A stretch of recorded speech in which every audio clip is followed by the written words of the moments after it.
Cidade é você.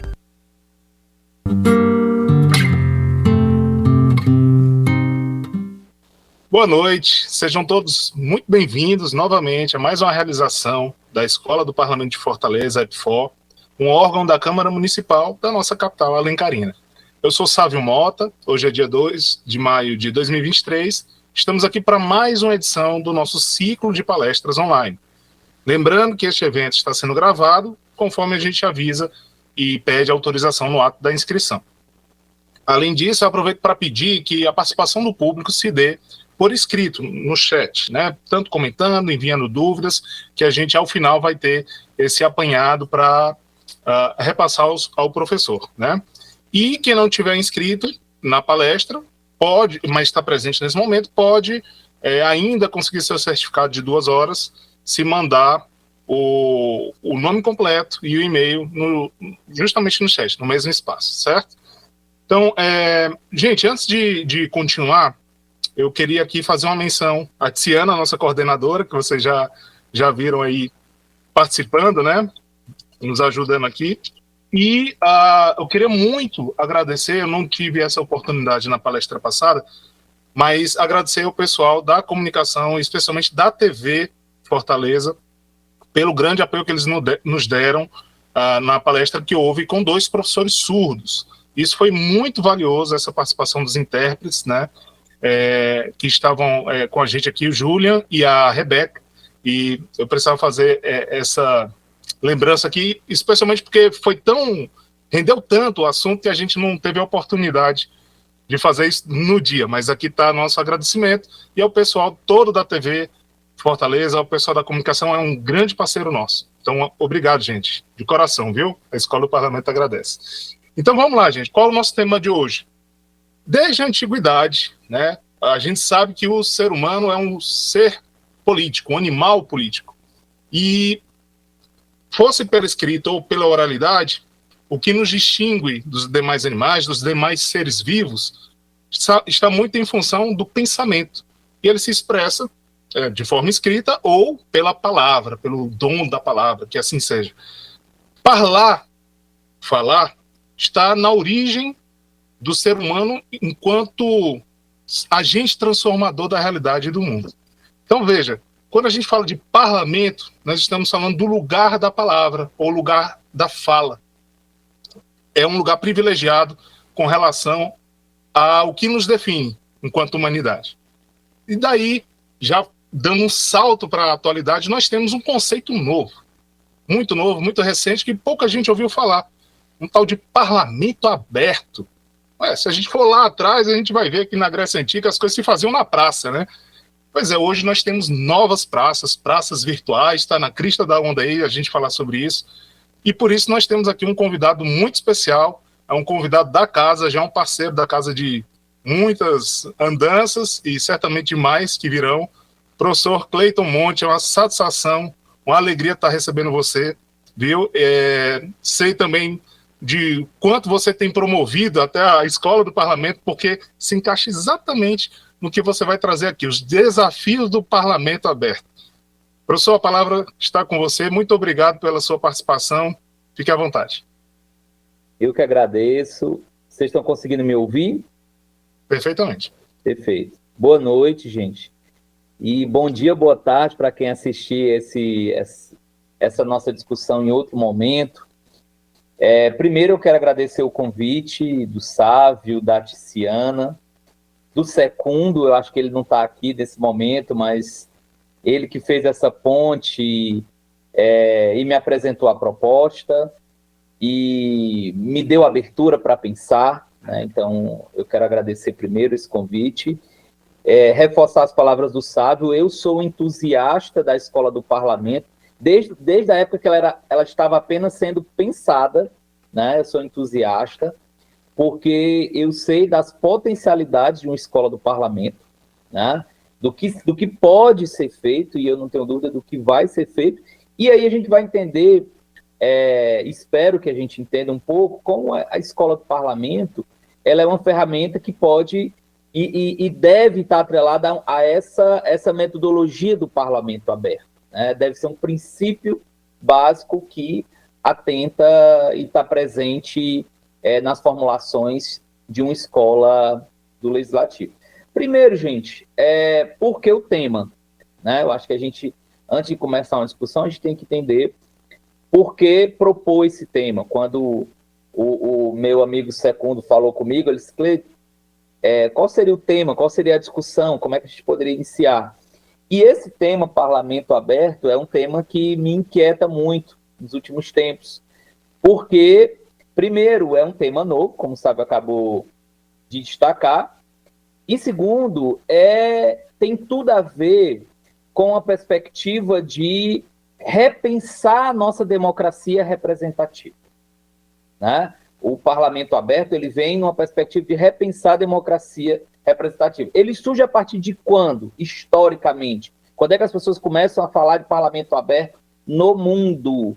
Isso é um conceito, estratégia mundial. Ele surge a partir da Primavera Árabe, né? Ali 2010, 2011. Você tem uma série de movimentos que vão eclodir em diferentes partes do mundo, e esses movimentos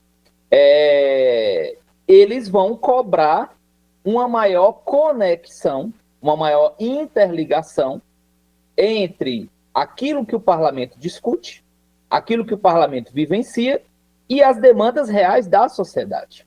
Então, a partir desse momento, o parlamento ele passa a ser visto, passa a ser discutido numa perspectiva de abertura. Claro que distinguindo diferentes cenários, né? O cenário árabe é um, o cenário brasileiro é outro, e aqui as minhas considerações vão ser, claro, o Parlamento Aberto, levando em consideração a perspectiva brasileira e, mais especificamente, o Ceará.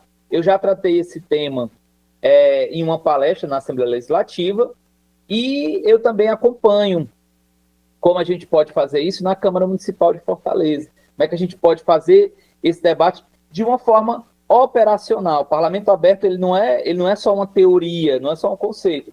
Ele se vivencia na prática.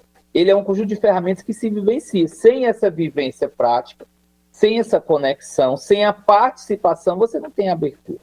Ok? Queria fazer apenas essa apresentação inicial, né? Essa explicação inicial para dizer para vocês um pouco desse tema, de como é que ele se apresentou para mim, como é que ele chegou para mim em termos de provocação intelectual, teórica. E aí eu proponho, nesse momento, fazer uma breve apresentação das linhas gerais, do contexto e das consequências dos caminhos do Parlamento Aberto, e, num segundo momento, a gente realizar um bate-papo, né? Assim, o Sávio vai aí intermediar questões que, porventura, vocês queiram trazer, que vocês queiram destacar, pontos que chamaram a atenção, né?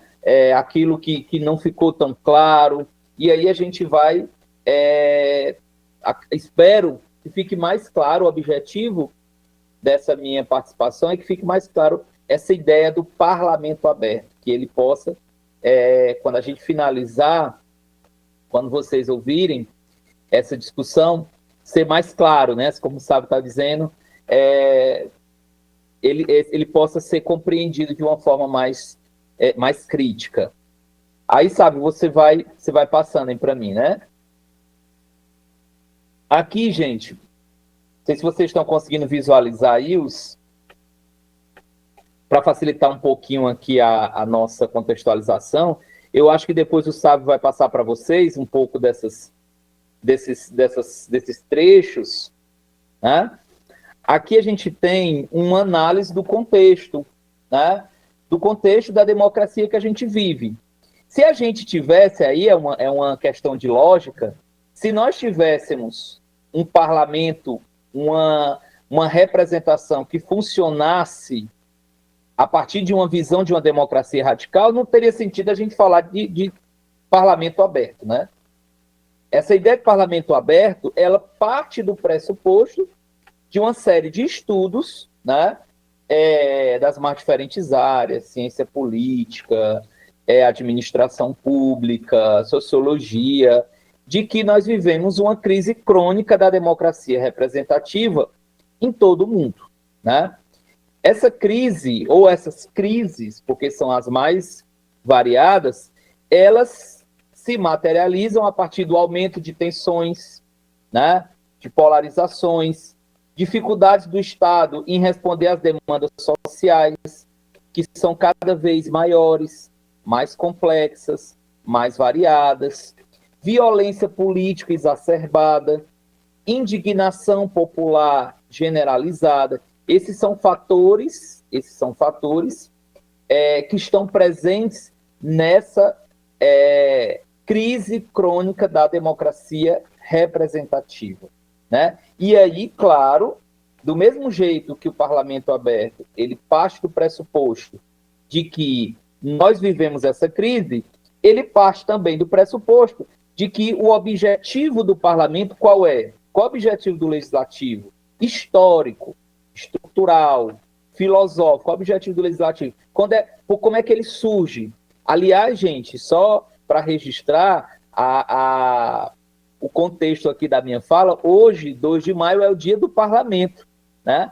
Não sei se vocês sabiam, já ouviram falar, mas hoje, dia 2 de maio, é o dia do parlamento, é o dia que se celebra a nossa primeira assembleia, né? O primeiro ensaio de assembleia em 1823. Então, o parlamento, ele surge basicamente para quê? Para ser um contrapeso aos desmandos, aos poderes de um executivo que tende a ser concentrador. Ele surge para propor, para pensar mudanças, ele surge para estar conectado à sociedade, né?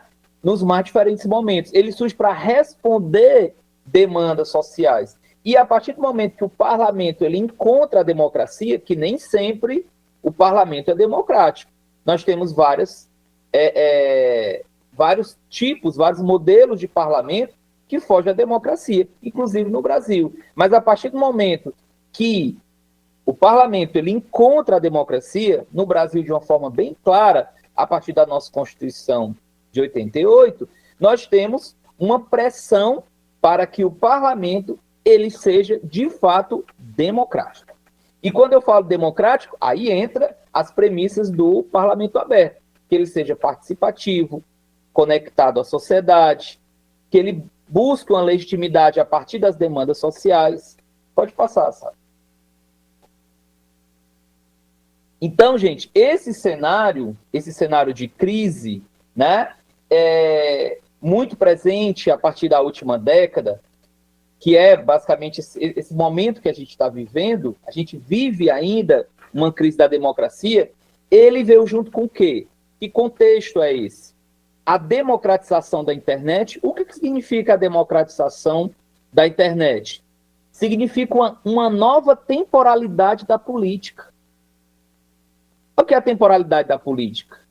As pessoas elas querem, da mesma forma que você responde, manda mensagem, da mesma forma que você se conecta, que você está integrado a redes sociais, você quer também que as instituições te respondam de uma forma mais eficiente. Então, a democratização da internet, que no Brasil também aconteceu nos últimos 10, 12 anos, ela jogou uma outra pressão sobre as instituições políticas. E olha que interessante, no mesmo momento que a gente passou a ter a democratização da internet, é o momento também que a gente teve o aprimoramento da comunicação dos legislativos, percebem? Então, assim, a fala dos parlamentares, os projetos, as intervenções, elas se tornam mais públicas, elas se tornam mais difundidas. E aí você tem uma maior cobrança, uma maior pressão, e uma pressão por resultados mais rápidos, né? A sociedade organizada, ela busca, ela quer ser ouvida, além de ser ouvida, ela quer que a sua demanda ela seja legitimada pelo parlamento. Então, também, nós temos esse cenário de democratização na internet, crises econômicas que limitam também as instituições, limitações do Estado, globalização de capitais. Isso aqui é o cenário que a gente vivencia. Esse cenário, ele é o cenário que serve para a gente entender o aprofundamento ele aprofundou mais o fosso entre a sociedade e as instituições políticas. Esse é o momento que a gente vive. Ah, professor, por que você está falando desse fosso entre a sociedade e as instituições políticas? Porque ele é, aí eu vou reafirmar, ele é o pressuposto do parlamento aberto. Se você trabalha com a ideia de que não há o fosso, de que não há esse buraco, que não há uma separação entre sociedade e instituições políticas, não há por que você falar em parlamento aberto. Se você acha que está tudo bem, tudo legal, e que há esse estreitamento, não há por que você falar em parlamento aberto. Né? Então, parlamento aberto, ele trabalha não com a visão negativa, ele trabalha com um diagnóstico. E esse diagnóstico é de que existe, e esse diagnóstico é com base em quê? Com base em pesquisas. Nós temos pesquisas, por exemplo, que sempre colocam as instituições do legislativo como instituições com alta desconfiança por parte da sociedade. E quando eu falo instituições do legislativo, vamos afunilar um pouquinho mais. Não é só o Congresso Nacional, não. Porque quando a gente pega Senado Nacional, a gente pega Câmara dos Deputados e Senado. Mas a gente traz também para a gente Assembleia Legislativa, câmaras municipais. Essas instituições, na visão de grande parte da população, elas passam por déficit de confiança. Ou seja, uma parte importante da população não confia nessas instituições, não conhece, está atrelado, claro, não conhece o trabalho que é realizado, se distancia. E aí é que está a importância da gente discutir o parlamento aberto. Pode passar. Aqui tem a literatura, né? Manuel Castells, Tilly, Zerovsky, Monk, são estudiosos. Para quem tiver um interesse mais meticuloso, para quem quiser se aprofundar com mais atenção sobre a crise da democracia, são todas obras que saíram recentemente, nos últimos 3 anos, que falam dessa crise das instituições da democracia representativa, né?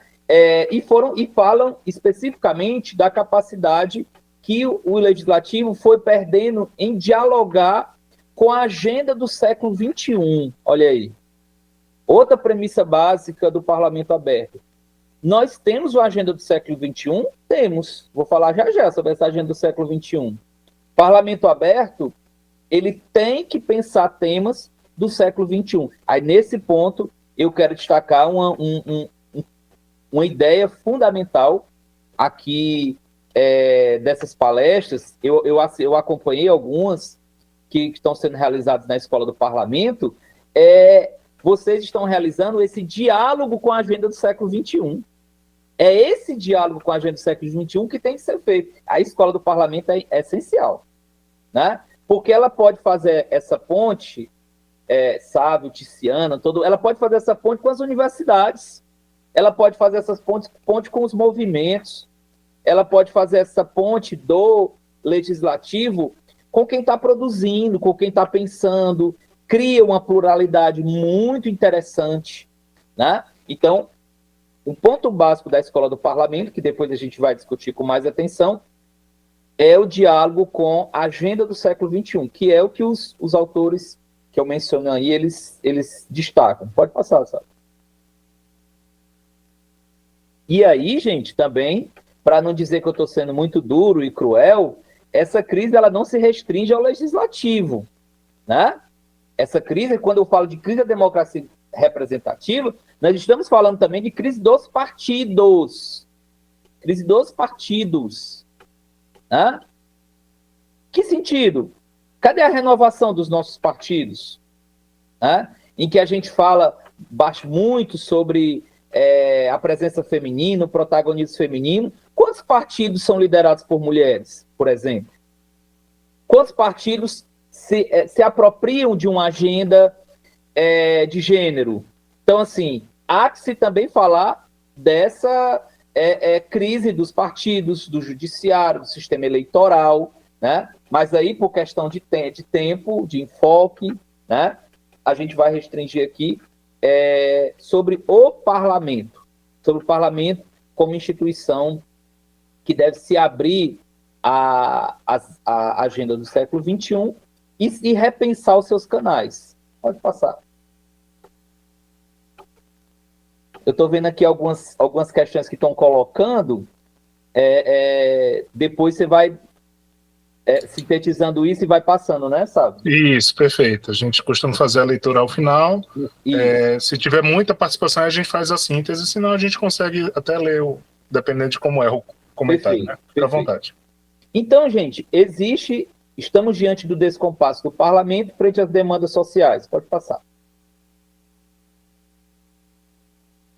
Quais são as consequências disso? Consequências políticas, democráticas. Por exemplo, se a gente não fizer nada, se a gente não agir, se a gente não repensar o legislativo, quais são as consequências disso? De um legislativo fechado para o protagonismo cidadão. Nós temos intensificação da apatia, né? Nós temos a demonização da política, que é muito ruim, revoltas, insurreições, discursos antipolíticos. O Sábio começou a abertura aqui da nossa discussão falando da importância da política. Quando você tem grupos se afastando das instituições, o legislativo é uma instituição histórica, estrutural, fundamental para a democracia. Se você joga tudo isso fora, você está colocando em risco a própria ideia de democracia. Porque você tem organização de partidos, você tem espaço de diálogo com a sociedade. Temos críticas? Várias. Estou colocando aqui só algumas. Temos várias críticas. Mas temos também a visão de que o legislativo ele pode sim ser aberto, ele pode sim ser plural, ele pode sim ser democrático. Então, a ideia é que a gente combata, a partir de um parlamento aberto, esse tipo de pressuposto, né? A gente combata a apatia, a demonização da política, que é muito ruim. Eu acho que todo mundo aqui conhece, se deparou já com falas, com ações de pessoas que colocam todos os parlamentares, todas as lideranças políticas no mesmo bojo e jogam tudo fora, né?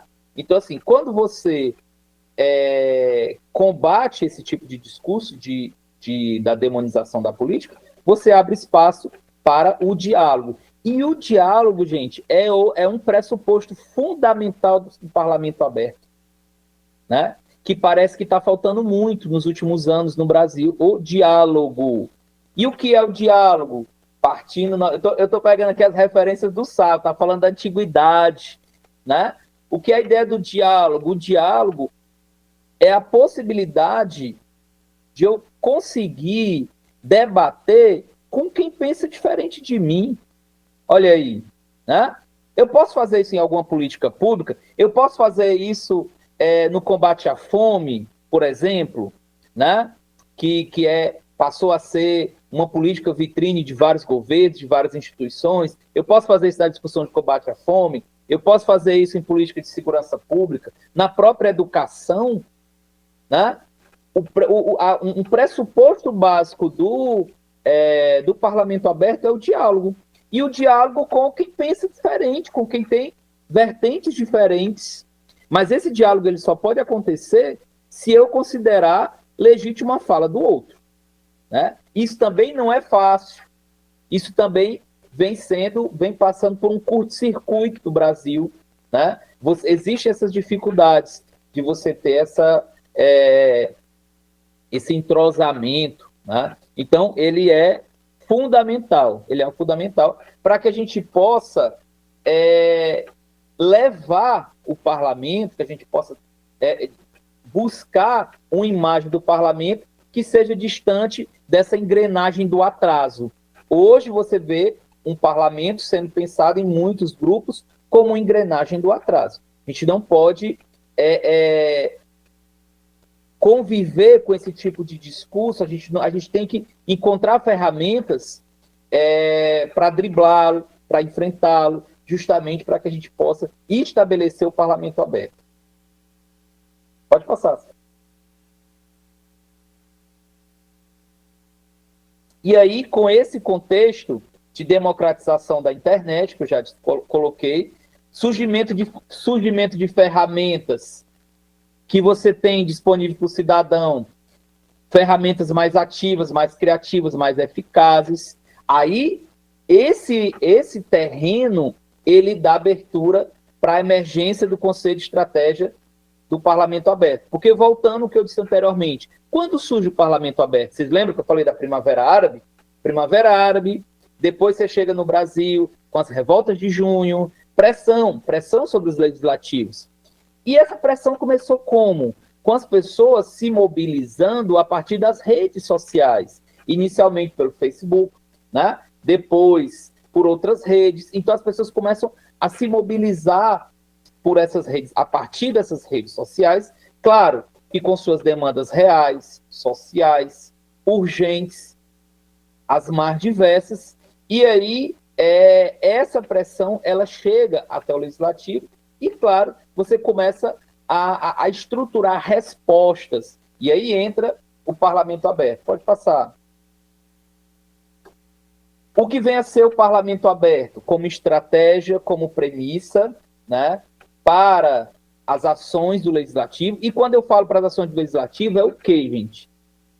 O Parlamento Aberto como estratégia, ele deve se fazer presente nas ações das comissões, no corpo técnico, na comunicação da casa, na escola do parlamento. Ele deve ser abraçado como planejamento estratégico do legislativo, né? Ele não deve ser uma ação pontual. Ele não deve ser uma ação pontual restrita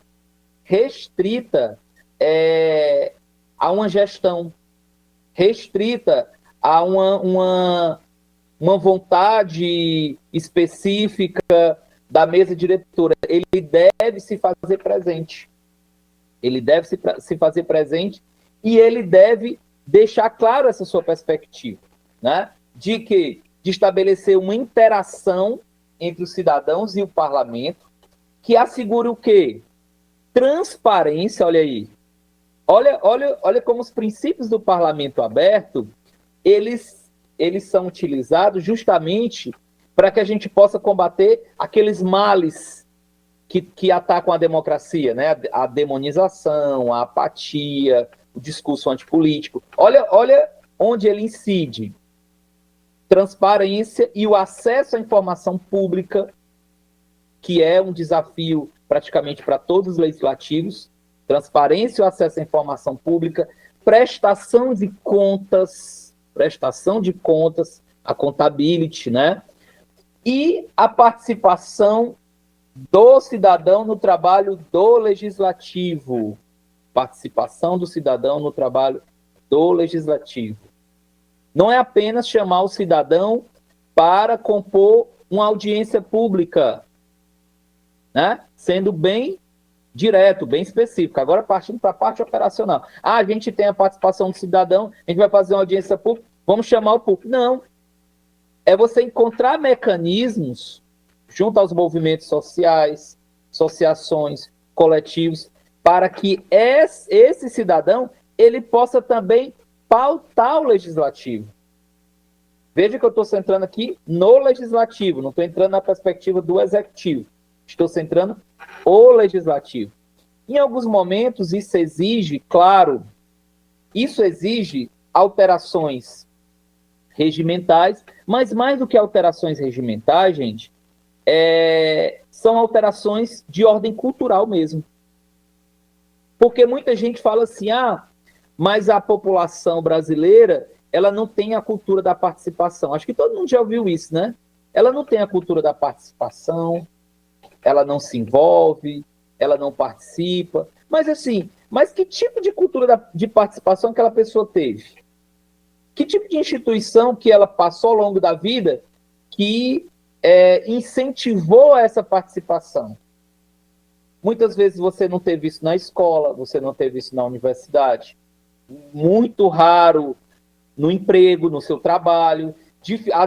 Não tem, né? Não tem. Então, esses arranjos são arranjos fechados. São arranjos fechados, o que a gente chama de democracia de baixa intensidade. Então, a gente não pode partir do preço, eu não vou oferecer isso, eu não vou fazer isso porque não tem participação. Muitas vezes, e aí a gente tem exemplos de iniciativas que acontecem em várias casas legislativas, que o resultado ele sai muito diferente daquilo que é pensado inicialmente. Você tem sim a participação, você tem uma mobilização das pessoas, né? Por exemplo, se a gente for pegar plano diretor participativo de Fortaleza, você tem participação. Por quê? Claro que muita gente não sabe o que é o plano diretor participativo. A participação, ela tem um componente, gente, pedagógico, fundamental, né?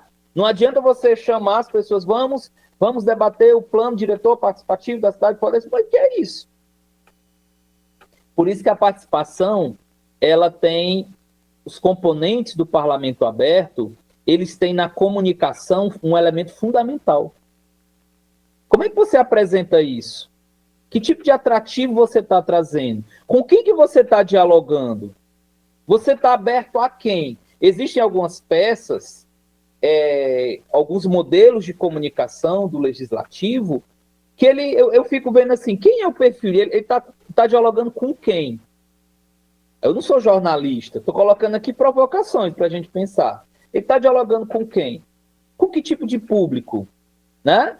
Muitas vezes, por exemplo, um público que a gente deve pensar seriamente na discussão de parlamento aberto, que não é levado em consideração. E aí eu vou botar no plural, as juventudes. São esses jovens, gente, que têm que se aproximar do legislativo. Por quê? Porque ao trabalhar esse aspecto pedagógico da formação, você buscar qualificá-lo para a participação, você vai ter um outro tipo de cidadania. Aí, as chances de apatia são menores, as chances de demonização da política são menores. Então, o parlamento aberto, as experiências que acontecem em vários países, elas têm um enfoque muito interessante nos jovens. Ou seja, como aproximar os jovens? Como aproximar os jovens? Não necessariamente os jovens escolarizados, não. Os jovens das periferias, que não são... Você tem um grupo não escolarizado ou com baixa escolaridade. Como se aproximar deles? Que tipo de linguagem direcionar a eles? Né? Então, assim, se eu estou desenvolvendo um trabalho de cozinhas solidárias, de combate à fome, gente, eu tenho que dialogar com a periferia. Não parece óbvio, não? Eu tenho que dialogar com as periferias. Mas como é que eu vou dialogar com as periferias? Com uma peça técnica formal? Ah, mas tudo que a gente faz está lá no portal da transparência. Gente, por favor. Se coloque no lugar das pessoas que são excluídas digitais. Ontem eu falei sobre isso no meu artigo na imprensa. Os excluídos digitais. Pessoas que não têm formação alguma para buscar qualquer informação nos canais digitais. Ah, mas está lá. Está lá, vai lá. Prestação de contas está lá. Será esse o caminho? Toda vida que você faz esse tipo de trabalho, você já está fazendo uma pré-seleção do público que você quer que vá acompanhar aquilo ali. É um público muito reduzido. Então, o parlamento aberto, ele é uma provocação, ele quer nos fazer pensar sobre o real sentido do legislativo.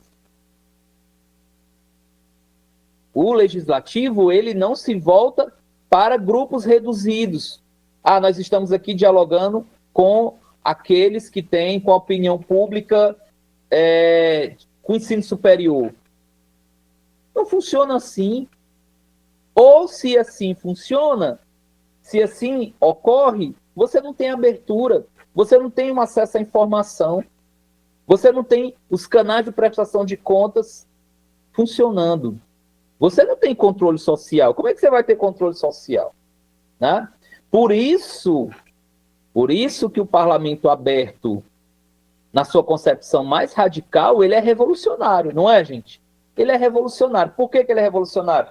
Porque ele permite trazer esses elementos Nenhum desses elementos são novos. Ele permite trazer esses elementos para o cotidiano do legislativo. E ele é uma provocação. Ele é uma provocação para a comunicação, ele é uma provocação para as comissões. Ah, professor, a gente está discutindo aqui o orçamento. O orçamento é um tema muito difícil, muito complexo. Como é que o seu Zezinho, que está vendendo cachorro-quente, que está vendendo espetinho, ele vai entender um debate sobre juros, um debate sobre amortização da dívida? Claro que isso aí não vai passar para... Gente, a partir do momento que a gente aceita esse tipo de discurso, a gente fecha o legislativo. A gente fecha o legislativo, óbvio. Claro que o orçamento pode sim chegar ao seu Zezinho do espetinho, com baixa escolaridade. Claro que pode chegar a ele, fazendo esse trabalho de tradução. O parlamento aberto exige um trabalho de tradução. Quem passou, quem fez alguma disciplina, quem lembra da antropologia, sabe o que esse termo significa? Tradução. Tradução em que sentido? Tradução no sentido semântico mesmo, ou seja, eu vou construir canais de compreensão para aquele público, para que aquele público possa ter acesso à informação, para que aquele público possa se sentir motivado a participar, para que aquele público realize o controle cidadão. Né? Nós temos uma lei de acesso à informação que ainda é muito pouco utilizada. Por que é pouco utilizada a nossa lei de acesso à informação? Né? Você tem os canais, você tem os dispositivos jurídicos, porque muitas vezes não há esse componente pedagógico. Né? E aí não entra só o legislativo, claro. Você tem partidos, você tem o próprio judiciário, você tem a grande imprensa. Mas aqui, novamente, como eu estou enquadrando aqui o legislativo, vamos pensar o legislativo enquanto instituição, para que ele, ao dialogar com a população, ele faça essa comunicação. Porque essa comunicação, quando acontece, gente, quando ela acontece para todos os públicos, todos saem ganhando. Quando eu digo todos, é quem? Os parlamentares. Porque o que é que um parlamentar quer? O que é que o parlamentar quer? Ele não quer que seu trabalho seja visto, ele não quer que seu trabalho seja conhecido, seja difundido, para que aquilo possa se transformar em capital político para ele, né? Então a comunicação para ele é crucial. Isso é importante para o corpo técnico da casa, para as assessorias. Então a comunicação enquanto estratégia para um parlamento aberto, ela desenvolve isso, ela desenvolve esses componentes. Mas, como eu disse, há que se pensar essa tradução, essa questão da comunicação para os diferentes públicos, porque isso não é fácil, né? Isso exige tempo, isso exige sensibilidade, né? A sensibilidade não se aprende numa formação acadêmica. Se olha, eu vou transformar isso aqui em um texto, em um material, em uma linguagem audiovisual. Essa linguagem audiovisual, ela pode ser compreendida por quem? Sempre pense no público. Sempre pense no perfil de quem você está dialogando. E lembre-se que você está fazendo um trabalho de interesse público. A ideia é que você possa atingir isso, né? Por isso que quando a gente fala no parlamento aberto, para que ele seja aberto de fato, a gente está falando de canais, né? E esses canais que já existem, né? Esses canais que já estão postos, eles podem muito bem dinamizar, se repensar enquanto mecanismos de uma tradução e um diálogo pleno com os grupos sociais. Tá? E aí, essa ferramenta, ela tem que ser permanente. Pode passar, sabe? Então, os princípios do parlamento aberto, como é que ele funciona? Já até falei um pouquinho aqui. A transparência, né? Esse parlamento deve possibilitar que a sociedade mantenha-se informada sobre todas as atividades dos seus representantes, no cumprimento dessas atividades parlamentares. Isso é um princípio transversal, né? No sentido que a sua realização é um requisito para a concretização dos demais. Todos os pontos que a gente está vendo aqui, eles passam pela transparência, né, gente? Você tem que ser transparente, informar, buscar mecanismos para que essa informação chegue, para que ela seja de fácil acesso, de fácil compreensão, trabalhar o aspecto pedagógico. Eu gosto muito de ações que são voltadas para o ambiente das escolas. Aí, de novo, eu vou pegar as juventudes, né? Quando a gente pensa formação para a cidadania, está falando de jovens. Ah, mas quer dizer que os outros públicos não interessam? Interessam. Mas os jovens, nesse processo de compreensão deles, da vida, do mundo, é você chegar com uma perspectiva transformadora. Se olha, poxa, aquilo que você está pensando, aquilo que você está discutindo, isso pode ser incorporado pelo legislativo. Você tem que fazer parte, né? Você desenvolve a semente da cidadania, que é muito importante. Pode passar, sabe? Prestação de contas, né? E aí, novamente, o livre acesso às informações, os gastos públicos, para que haja controle social. Só temos controle social se a gente tem o acesso às informações do parlamento. Ou seja, o que é que está sendo gasto, como, de que forma, né? Isso a gente não deve esperar só pelos tribunais de contas, não, né? Se orienta pelos tribunais de contas. Os tribunais de contas, eles dão uma normativa, um encaminhamento, uma indicação, mas a gente tem que se dirigir principalmente à sociedade. Eu falo isso a partir de percepção que eu tenho de muitos atores do legislativo. Parece que você só muda o processo quando o Tribunal de Contas chega, peraí, ainda, tem que melhorar isso aqui. Mas você tem que olhar também para a sociedade. Você tem que olhar também para os grupos que chegam, que pressionam, para que demandam, né? Então, para que essa prestação de contas, ela ocorra. E ela ocorra da forma mais clara possível. Isso aí eu estou colocando também como tema transversal. A questão da tradução.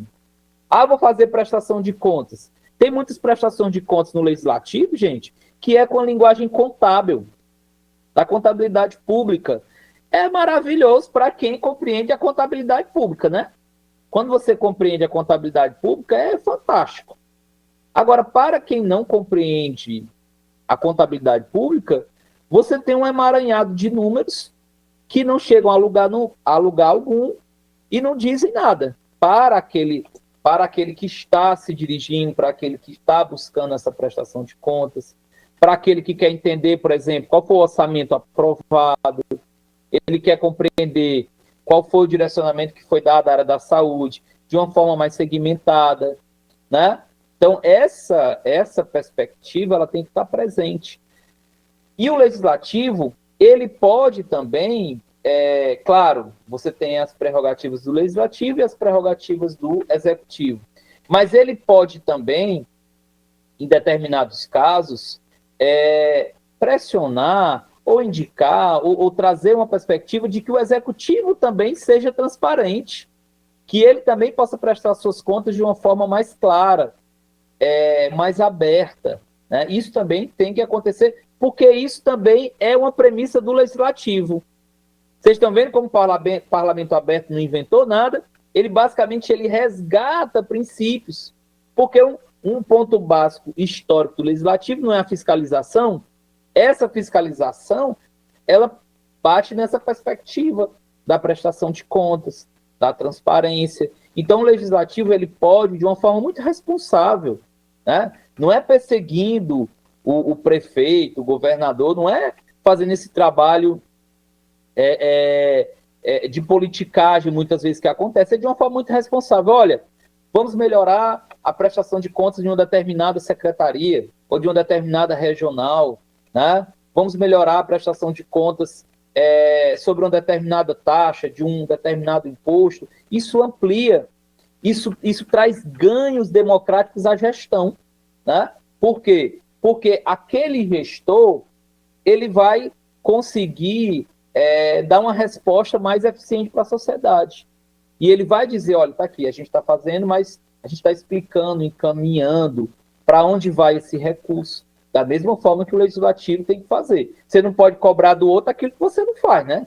Você não pode cobrar do executivo, olha, prefeito, governador, presidente, você tem que indicar aqui direitinho para onde vai esse recurso que está sendo cobrado aqui. Aí você, do seu lado, no legislativo, não informa, né? Não informa o orçamento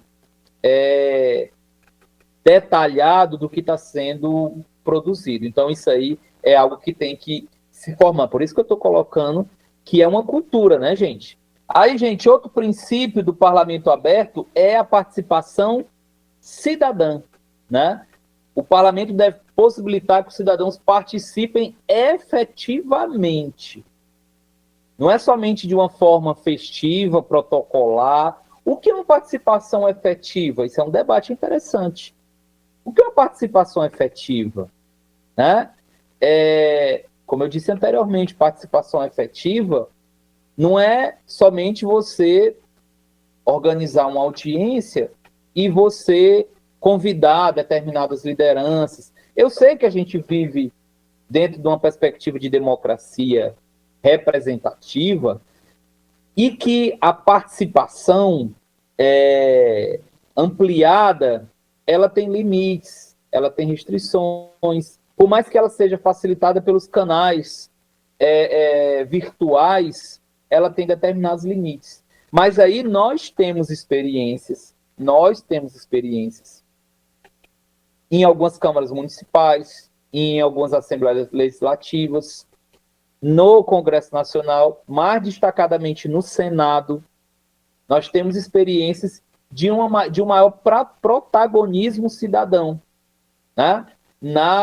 E aí, gente, algumas pessoas colocam, mas a participação do cidadão, ela de alguma forma não extrapola a prerrogativa do parlamentar? De jeito nenhum. Ela fortalece. Você não está tirando atribuição do parlamentar, não. O parlamentar, ele vai seguir de acordo com as suas prerrogativas regimentais.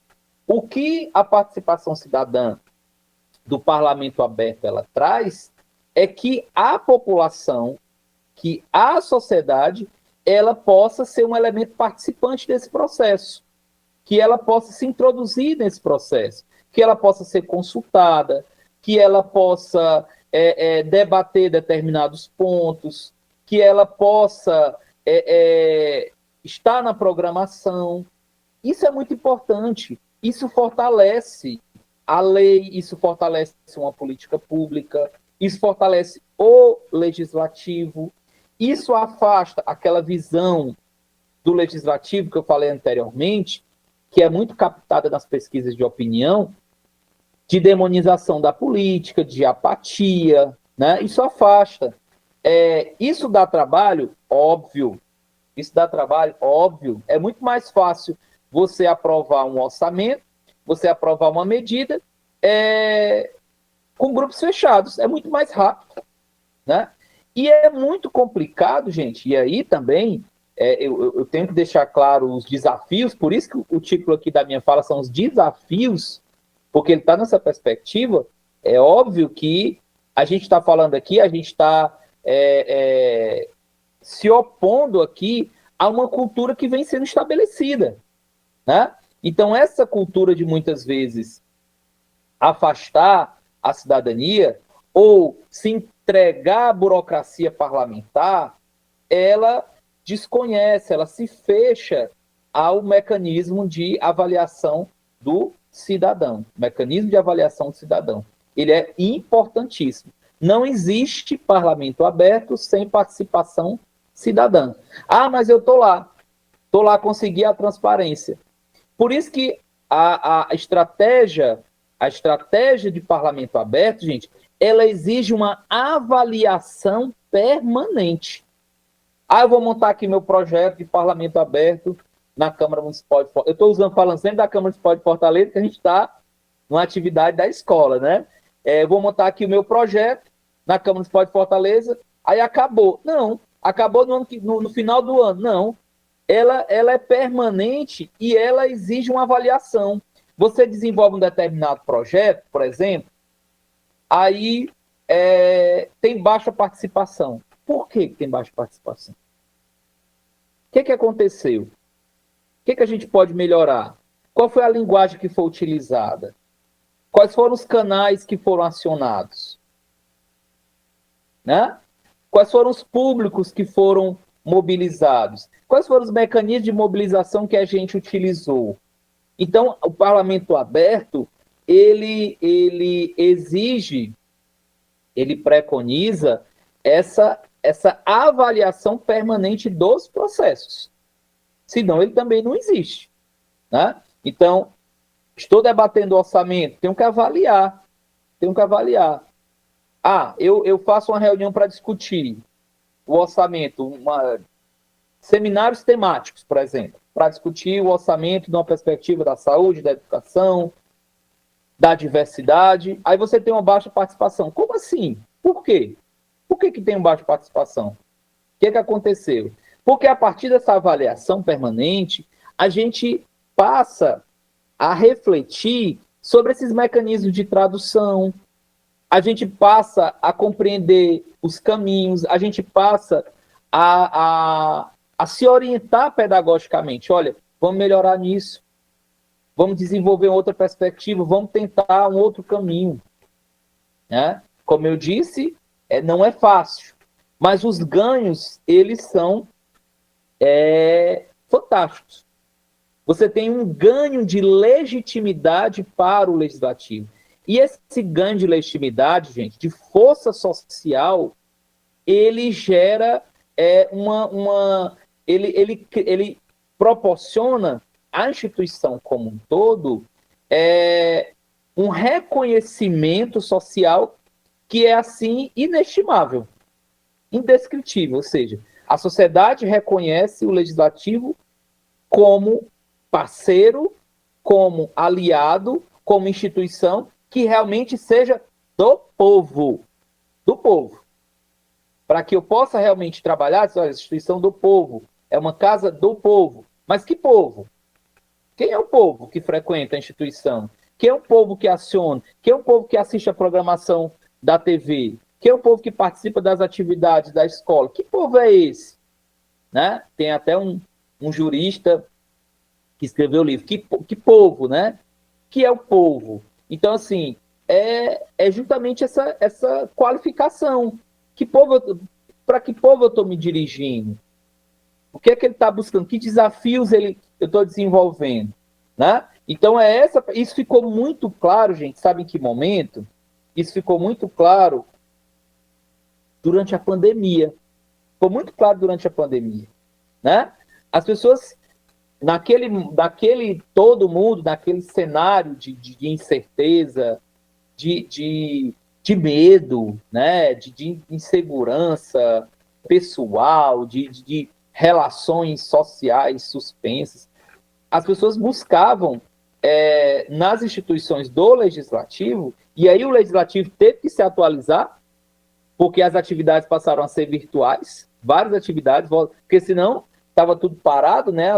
O orçamento não era aprovado, os recursos para a saúde não eram aprovados. Ali foi o quê? Foi um choque. A gente precisa muitas vezes desse choque, né? Você olha, acorda, né? A gente precisa desse choque, a gente precisa de uma instituição democrática e republicana que possa estar antenada com essas demandas sociais. Pode passar. A ética e a probidade, né?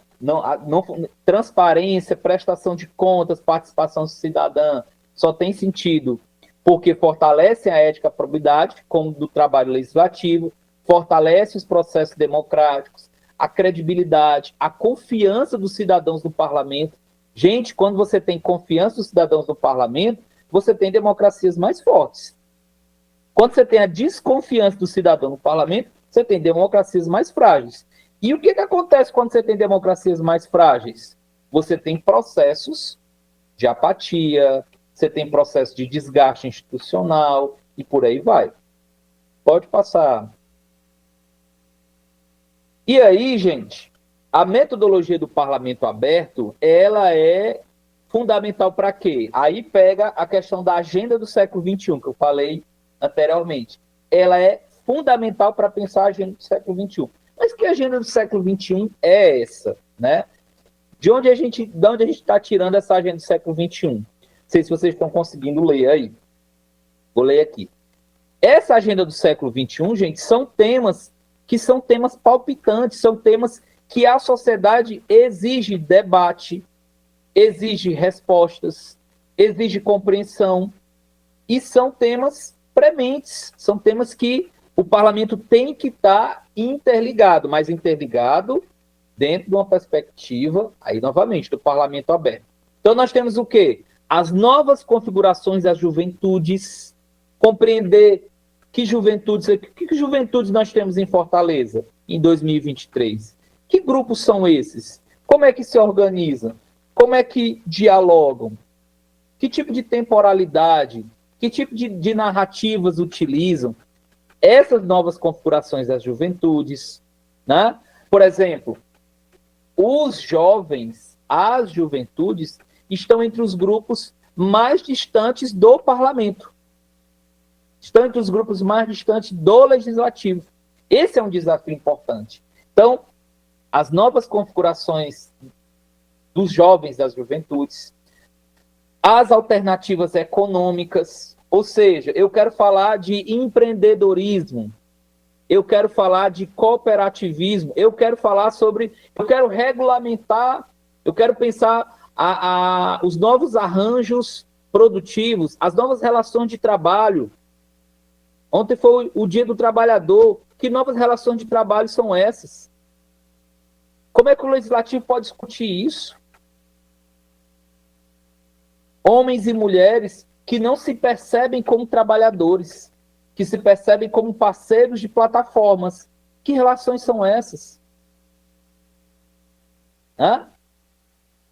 Esses grupos, esses jovens que vivem na informalidade, ontem eu vi só a cidade de Fortaleza, dados de ontem que eu vi na imprensa, 53% da população economicamente ativa de Fortaleza está na informalidade.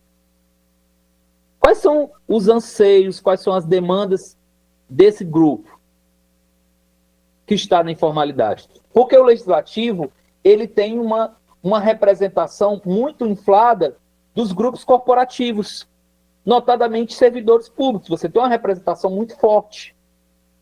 Servidores públicos estão lá, diferentes grupos que, historicamente, contam com uma mobilização política muito boa. Podem até não serem atendidos nas suas demandas, mas conseguem agilizar essas relações.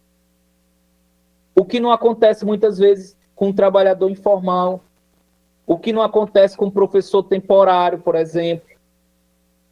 O professor efetivo, muitas vezes, ele tem a possibilidade de se ausentar do seu trabalho, da sua sala de aula, para participar de uma manifestação, para participar de uma mobilização no legislativo. O professor temporário, ele teme, porque ele tem o receio de se fazer isso, ele perder o seu contrato, ter o seu contrato rompido, né? Então, essas fragilidades das atividades econômicas, trabalhistas, essas são pautas do século XXI.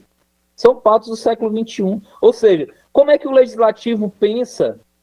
Olha aí um desafio.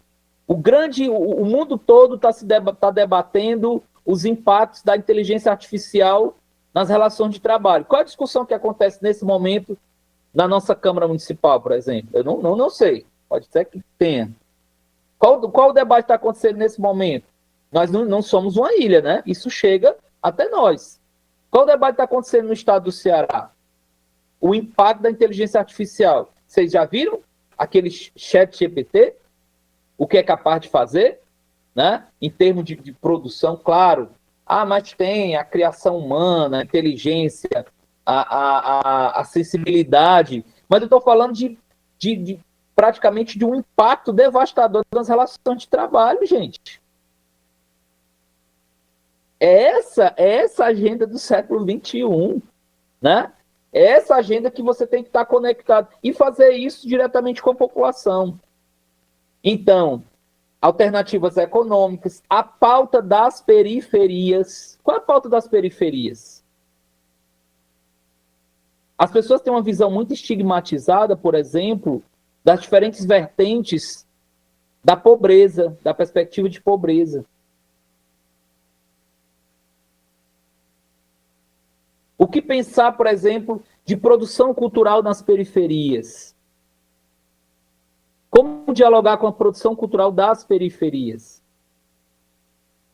Com os coletivos que realizam esse trabalho, que realizam essa discussão, que estão aí vivos e difundem um processo que muitas vezes é invisível, invisibilizado, né? Então você tem a pauta das periferias, o universo da tecnologia, que comecei a trazer aqui um pouco agora. Então você tem novas profissões surgindo, outras que tendem a desaparecer. Quais são os arranjos produtivos necessários para as diferentes regiões de Fortaleza, por exemplo? Para diferentes demandas de Fortaleza. O legislativo pode entrar com essa perspectiva. Fundamental. Fundamental. Né? O debate sobre a sustentabilidade, né? O grande debate do momento, já há alguns anos, não é do momento, né? A discussão sobre sustentabilidade, que não é mais só papo de ativista ambiental, é questão de responsabilidade das empresas. É uma dinâmica do Estado. É uma discussão que envolve educação ambiental. Então, é toda uma cadeia produtiva de conhecimento, de formação, que deve se fazer presente. Mas deve se fazer presente como? Aí a gente está com o tema, mas a gente também tem que interligar com a forma. Tem que se fazer em diálogo com a sociedade. A partir daquela perspectiva que eu coloquei. Tradução, transparência, né? Sustentabilidade, relação com os movimentos e com os coletivos sociais.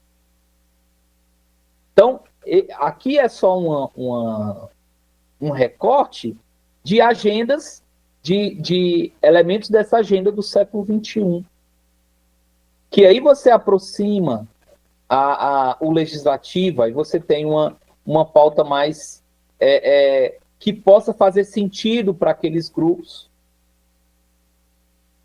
que possa ter uma participação social mais efetiva. Pode passar.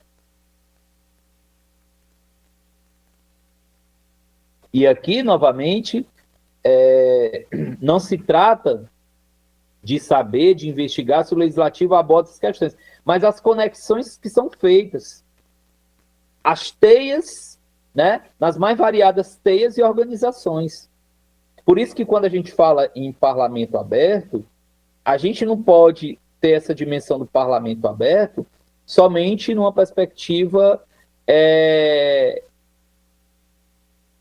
pontual de um determinado setor ou somente numa perspectiva de coadjuvante ou de prestação de serviços. Nós temos uma prestação de serviço para a população. O povo está presente, ele recebe um serviço. Mas o parlamento aberto ele é mais radical. E ele coloca essa sociedade como protagonista. O cidadão é protagonista da produção, do debate. Não apenas coadjuvante, não apenas... ele não é um ator passivo do processo. Claro que a gente vai dizer assim, mas como é que operacionaliza isso? Isso leva um tempo. Mas é uma premissa, é uma filosofia fundamental para que você tenha uma construção de novos paradigmas. Mudanças institucionais. O parlamento aberto, ele deve guiar as mudanças institucionais. Os projetos, ele deve guiar o formato do diálogo, ele deve guiar audiências e reuniões, modelos de comunicação, perspectiva de qualificação, porque quando você qualifica, você desenvolve, você cria um outro patamar para o diálogo, né? Então, por exemplo, você pegar o plano diretor participativo. Ah, mas a população não sabe o que é o plano diretor participativo, tem dificuldades. Quando você qualifica o curso que vocês... ele está em curso ainda, né? O curso sobre o plano diretor participativo. Quando você realiza esse tipo de atividade, você qualifica o debate. Você abre possibilidade das pessoas compreenderem uma determinada legislação, um aspecto específico do debate, você qualifica. Daí a questão, a relevância de uma escola do parlamento. Por isso que eu sou entusiasta da escola do parlamento, pelo seu caráter pedagógico no debate. Ela tem a condição, dentro da estrutura do legislativo, de ter esse caráter pedagógico. Ou seja, a escola do parlamento, ela pode qualificar o corpo técnico para realizar um debate mais ampliado, né? Ela pode qualificar parlamentares, ela pode qualificar assessores, ela qualifica o debate para que ele possa acontecer numa perspectiva da pluralidade, claro, mas também numa discussão em que possa absorver pesquisa, ciência, novos olhares, né? Que você tenha isso presente. Ok? Pode passar, Sérgio.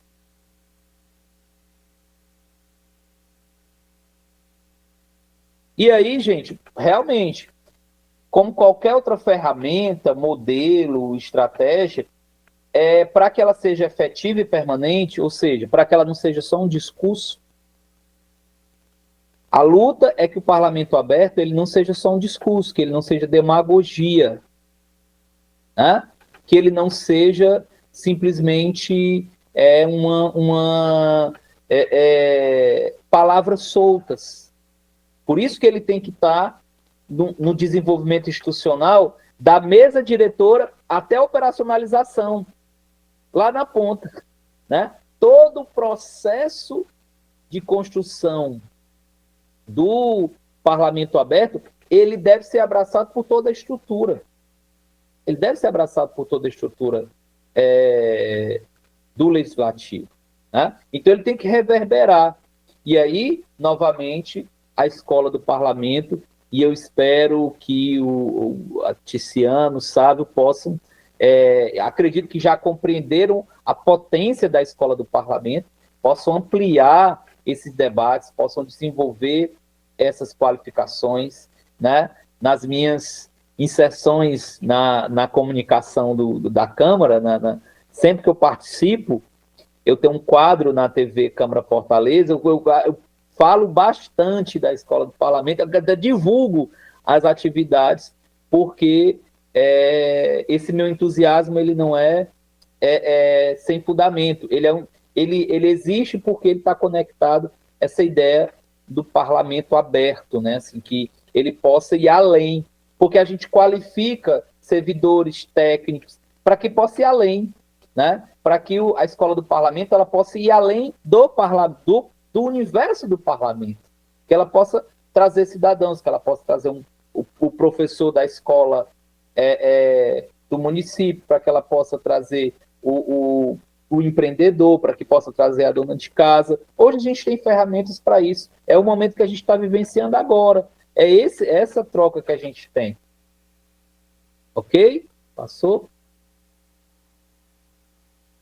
Então, gente, o parlamento aberto, né, sintetizando aqui um pouco do que eu falei, ele é uma oportunidade real ele é uma oportunidade real para aproximar a população e tornar a democracia uma ideia força que faça parte, como lembra Norbert Bobbio. Bobbio, ele tem uma visão de democracia no cotidiano das pessoas. Porque quando a gente fala de democracia, parece que democracia é só eleição, é só institucionalidade. A democracia ela tem que estar no cotidiano das pessoas, desde o espaço escolar até no universo privado da sua família, das suas relações com seu companheiro, com a sua companheira. Você tem que ter a ideia força da democracia, né? Porque o que é a ideia força da democracia? Ela traz perspectivas de igualdade, ela traz perspectivas, princípios de liberdade, ela traz ideias lógicas de mudança, ela traz diversidade,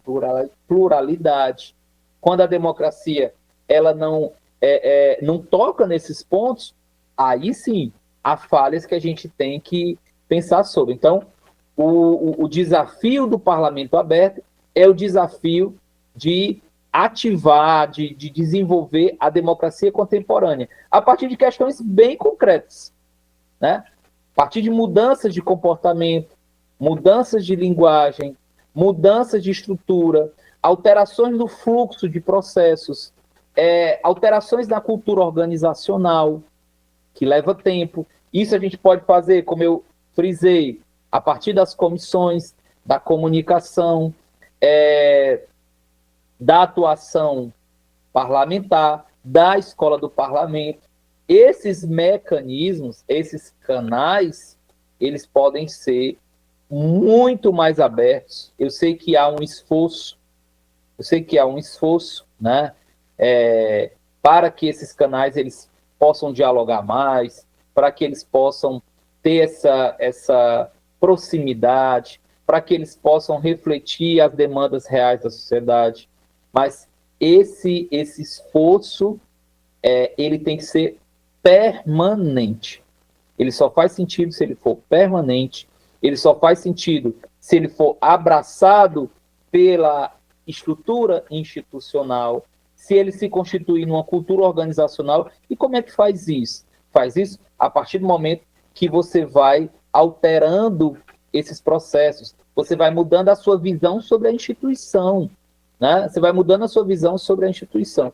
E aí, como premissa, como um público vibrante, eu sempre sugiro, quando a gente está falando de parlamento aberto, não esqueçam de pensar as juventudes. As juventudes são um elemento fundamental para a construção da cidadania e para o fortalecimento da democracia. Se você atua com um olhar especial, sensível sobre esse público, você tem uma mudança geracional muito importante, né? Você tem alterações no processo muito importante. Não é fácil, como eu frisei, demanda tempo, demanda suor, né? Demanda realmente todo um trabalho coletivo de construção, mas o resultado é um parlamento que se torne realmente efetivo naquilo que ele promete. O que é que o legislativo promete? Segundo perspectiva jurídica constitucional, segundo os fundamentos da nossa democracia, o que é que o legislativo promete? O legislativo promete ser a voz, a vez e a voz do cidadão. Isso é que o legislativo promete, e são esses os traços fundamentais do parlamento aberto. Desculpem se eu me estendi muito, gente, se eu passei um pouquinho do que eu havia prometido. É isso, gente. Obrigado. Maravilha, professor. Eu adorei aqui, eu tenho certeza que o pessoal gostou muito, a julgar pela participação também. Olha só as palmas aí surgindo. Cleiton, eu primeiro quero reforçar, né, que você tem sido, sim, um parceiro na divulgação da escola. A gente acha isso muito importante, mas é como você falou, não é de graça, né? Não é, assim, sem fundamento. Existe justamente uma relação muito intensa, muito forte, com tudo que você colocou em relação ao que a gente procura fazer na escola. E, a bem dizer, você dá uma aula agora. Toda palestra, claro, tem esse viés de aula, mas para a gente da escola é muito importante ter essa chamada, esse chamado a esse pensamento, essa reflexão, porque por mais que nós tenhamos já bem consolidadas algumas ideias, né, no fim das contas a gente precisa reviver isso, a gente precisa, e é um processo que está incluído aí justamente na fala, né, a fala tem um aspecto terapêutico, tem um aspecto revolucionário, como você falou, né, transformador, e o que a gente percebe é acompanhar uma aula como essa nos ajuda a pensar, poxa, realmente, olha só, vamos reavivar essas ideias que a gente traz e muitas vezes fica ali parado, né? Isso é da natureza humana, ou pelo menos da nossa forma de se comportar, que é muito recorrente. A gente teve várias contribuições aqui, vários comentários. Eu tenho também as minhas considerações, eu sempre aproveito para tirar uma casquinha, comentar um pouquinho. Eu vou começar por mim mesmo, tá? Eu sempre faço isso. É o seguinte, professor, você falou, por exemplo, da questão que povo é esse, né? E aí você citou até um jurista, né, que se perguntava que povo é esse e tudo. Eu tenho quase que um jurista, que é o Luigi, é um influenciador desses mais jovens e tudo, que ele fala do povo metafórico, né? Tudo que é assim, você fala o povo metafórico, as pessoas falam do povo como se todo mundo soubesse que povo é esse, né? Uhum. E no fim das contas, a gente tem que refletir mesmo. Que povo é esse? É a casa do povo. Que povo? O que é que a gente está falando? Cada um fala o povo pensando uma coisa diferente. E no fim das contas, isso revela a falta de participação, a falta do envolvimento das pessoas que eventualmente constituem o que eu ou vocês chamam de povo, né? E você falou que não é jornalista, mas eu sou, né, de formação pelo menos. Então, essa questão da crise de representatividade me lembra muito algumas discussões que nós tínhamos, questão de 15 anos atrás, na academia, né, relacionada ao jornalismo, que era a crise de credibilidade. A internet chegava com tudo, né, como até hoje continua chegando com tudo, né, cada vez mais, e naquela época se falava muito da questão dos apocalípticos e dos integrados, lá do Humberto Eco, aquela história, vai acabar a nossa cultura. Tinha um autor chamado Andrew King que falava disso, o fim da cultura, né, ocidental, vai se acabar tudo. E o fato é que a gente hoje vê assim, que boa parte daquilo que parecia até absurdo para mim, hoje eu vejo, era um integrado. Eu achava que a internet ia trazer muita coisa boa, e trouxe. Mas também trouxe muitos desafios, né, como você está colocando aqui. E eu faço essa correlação imediata com a questão da crise de representatividade, né? Porque hoje, como você falou, quais são os temas de hoje? Tem a questão do ChatGPT, se eu não me engano, teve um desenvolvedor do Google, né, um dos chefes, que hoje saiu por aí dizendo que se arrepende de ter participado do desenvolvimento disso, né, justamente por conta desses impactos sociais, né, que você colocou. E, enfim, veja como a gente voa aqui, né, se a gente for falar desses temas todos, e a questão da deseducação política, né, que a gente é muito mais treinado ao longo da nossa vida a não mexer com política, a odiar a política, a desconfiar do voto do povo, dizer que o povo não sabe votar, esse tipo de coisa, quando, na verdade, quais foram as oportunidades, né, que as pessoas tiveram de desenvolver a sua participação política. Então, são alguns pontos que eu achei interessantíssimo de ressaltar aqui, mas vamos para a participação do público, que eu acho que estão tão empolgados quanto eu aqui. Eu anotei aqui cada um dos pontos, viu? Depois eu vou... Tá, mas deixa o meu por último, que o pessoal também está empolgado, viu? Vou ler aqui começar pelo Raimundo Moacir, que está sempre presente, né? Eu coloco o seguinte: um parlamento aberto é o nosso grande sonho. Possuir uma Câmara de Vereadores, uma Assembleia ou um Congresso com total transparência, prestação de contas, participação cidadã, ética e probidade, é o desejo de qualquer cidadão que se preocupe com os destinos do Brasil. Aí ele continua e tudo. Eu vou para a pergunta que ele colocou: como a sociedade poderia colaborar para que o parlamento aberto seja um dia realidade em nosso país? Tá? Você prefere já comentar o dele ou a gente... Porque eu já coloquei as minhas junto, né, Cleiton? Uhum. Se você quiser comentar o dele, depois a gente faz um a um, porque tem outros, tem mais 3 participações aqui, pelo menos por enquanto. Quantas? Mais 3. Eu tô falando, você levantou aí, ó, pessoal.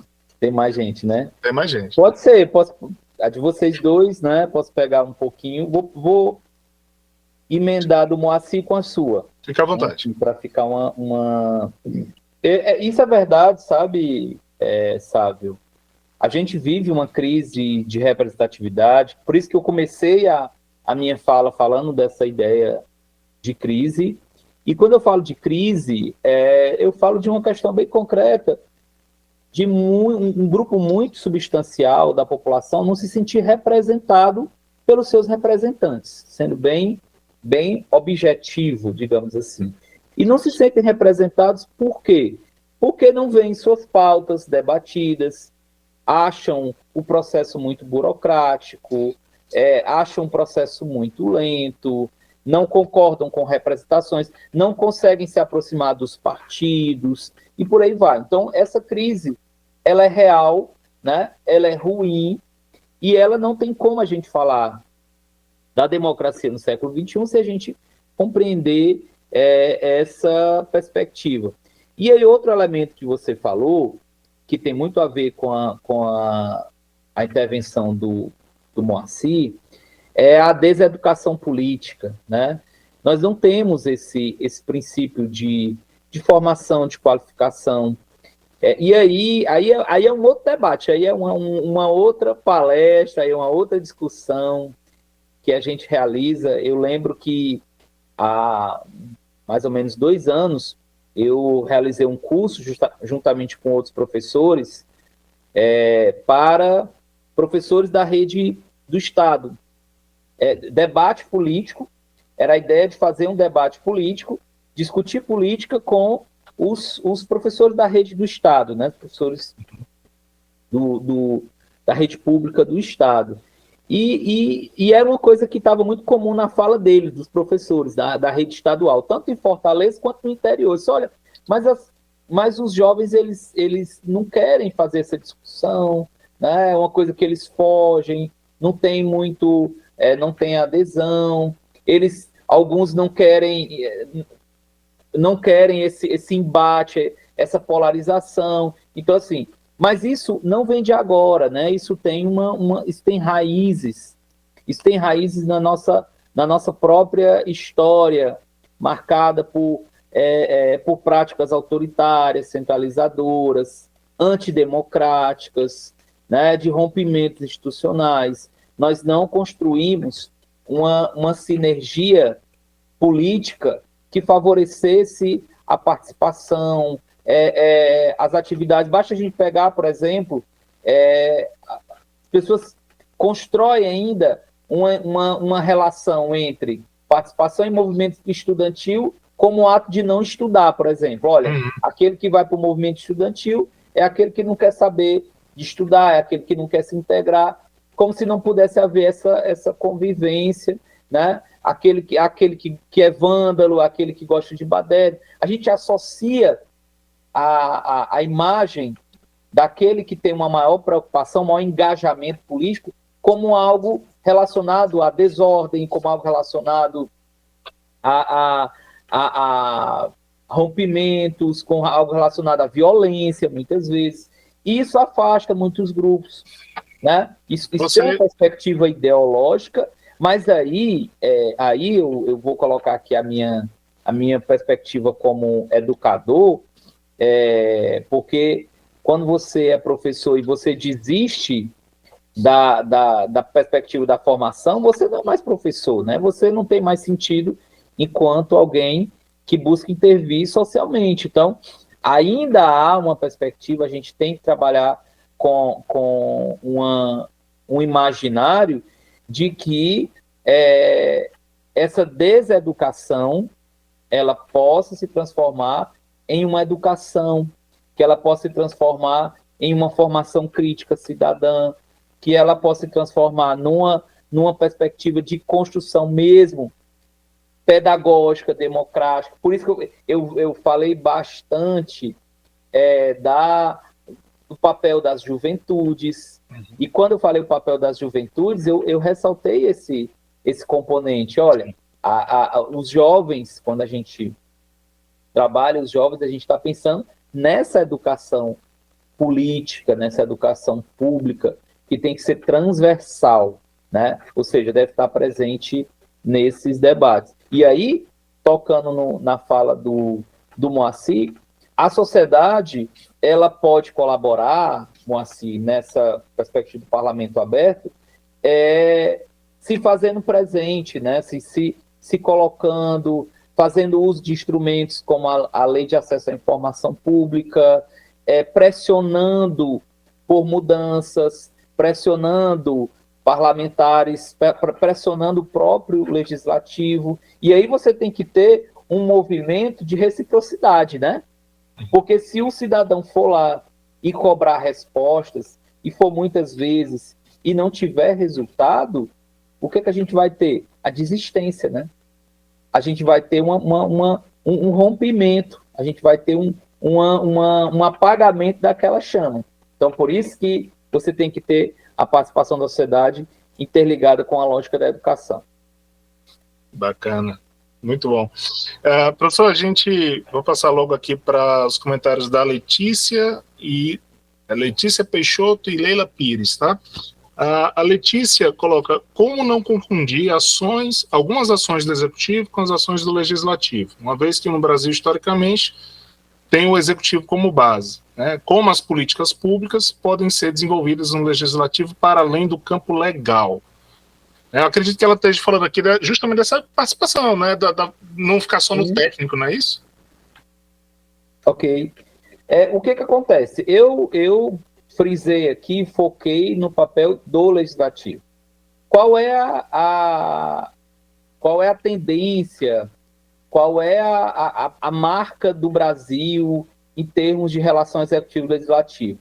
Nós temos um executivo muito dominante, nós temos um executivo com muitas prerrogativas, nós temos um executivo centralizador em muitos aspectos, e historicamente, nós fomos construindo um legislativo com limitações, por exemplo, institucionais, orçamentárias, administrativas, mas que são poderes autônomos, né, harmônicos e que devem estar em constante diálogo. Essa é a premissa da República Democrática.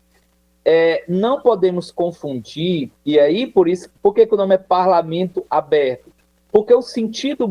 quer dizer que o executivo não pode ser aberto? Sim. Mas a ideia é que o legislativo, e aí eu destaco, o legislativo, ele possa... Porque o que é o legislativo, gente? O legislativo é o espaço de discussão da sociedade. Ali no legislativo, você tem a compreensão de que cidade a gente quer. Ali está se planejando o espaço público, ali está se planejando uma política. E aí a grande questão é de que o legislativo ele possa ser um canal direto, principalmente porque, diferente do executivo, ele não conta muitas vezes com a ação de ponta que tem o executivo. O executivo tem secretarias, o executivo está lá no posto de saúde, o executivo está na escola, o legislativo não conta com essas ações de ponta. Então a ideia é que o legislativo ele possa fazer essa conexão e ele possa, como protagonista desse processo, também incentivar o executivo, né? Sem confundir as suas prerrogativas. Vejam bem, a gente está levando aqui em consideração as prerrogativas constitucionais, regimentais, né? Não é um legislativo que se sobrepõe ao executivo, não. É um legislativo que possa realmente resgatar aquelas suas raízes estruturais de protagonista social. Perfeito. Professor, já aproveitando aqui, a gente tem uma peça que, enquanto você falava, eu lembrei dela e vou trazer aqui, compartilhar a tela, que é de divulgação, né, mas que também acaba tendo uma proximidade muito grande com tudo que você colocou. Então, por isso, achei interessante trazer. Veja só, entre as nossas próximas palestras e eventos, né, tem justamente o plano diretor aí em destaque no meio. A gente tem a próxima palestra da próxima semana é do Escritório de Direitos Humanos, então também é uma participação que é um lugar que a gente tem um polo de atenção e de atração muito grande da população, que a gente percebe que acaba envolvendo bastante as pessoas. E, olha só, mais uma palestra desse mês, né, que é quadrinhos, uma ferramenta comunicativa. Você falava da questão das linguagens, a gente associa muito, claro, os quadrinhos à juventude, mas não só, não necessariamente só para a juventude, mas a gente sabe que a correlação também é muito forte. Então, já aproveitando aqui, fazendo o jabá, né, da escola, mas também pela nossa proximidade temática aqui. A Tiana levantou a mão, eu vou, ainda tem algumas participações, o Roger também quer falar, tá, Tiana? Mas eu vou passar aqui para a coordenadora da escola. Não, pode passar, pode me deixar por último. Tá bom, então vou passar, vou fazer o seguinte, a Leila, acho que foi a Leila aqui, só conferindo, ela comentou o seguinte, muito bem colocado, professor, a inclusão do parlamento aberto como pauta estratégica é fundamental para o fomento desse novo paradigma. O sistema e-democracia é um exemplo de canal de interlocução com a sociedade. Interessante, mais um comentário, né? Assim, para quem não conhece os sistemas e tudo, acho interessante isso. O Roger queria comentar. Roger, você está presente? Roger é professor também da Escola do Parlamento, gente. Um pois ele estava, sabe? Mas eu teve acho que sair, que ele né? saiu, Tá. É uma pena, porque ele sempre, eu tenho certeza que ele estava louco para comentar, porque também são temas que afetam ele assim intelectualmente, você vê como ele se envolve também, muito interessantes, e a forma como ele se sente movido por isso, né? Mas temos então o Samuel Douglas, comentou o seguinte, uma das ferramentas digitais que também está incluindo jovens ao debate político e as rotinas do legislativo é o Discord, onde temos comunidades que simulamos as rotinas do executivo, legislativo e judiciário, são os chamados RPGs, então acredito que o poder público poderia inovar com as mídias digitais e trazer os jovens e os a ambientes que os mesmos já estão familiarizados, né? Através de ambientes que os mesmos já estão familiarizados. Então, veja, existem recursos e possibilidades mil, né? Que, em geral, a gente pensa de uma forma muito distante, muito estanque entre o modo de levar a política adiante, mas surgem várias possibilidades, né, professor? Perfeito. Com relação aí da questão dos jogos, gente, quando eu falei, por isso que eu repeti várias vezes essa questão da tradução, da comunicação, é porque você tem que, quando há essa proximidade, ela existe em que sentido? Ela existe no sentido de você compreender o que é um público, né? Então, por exemplo, esse público, essa geração Z, né? Essa geração que já nasceu conectada, que já nasceu numa ambiência virtual, essa geração gamer, ela como é que você pode captar? Né? Como é que você vai captar? Você vai captar a partir da atenção que ela tem.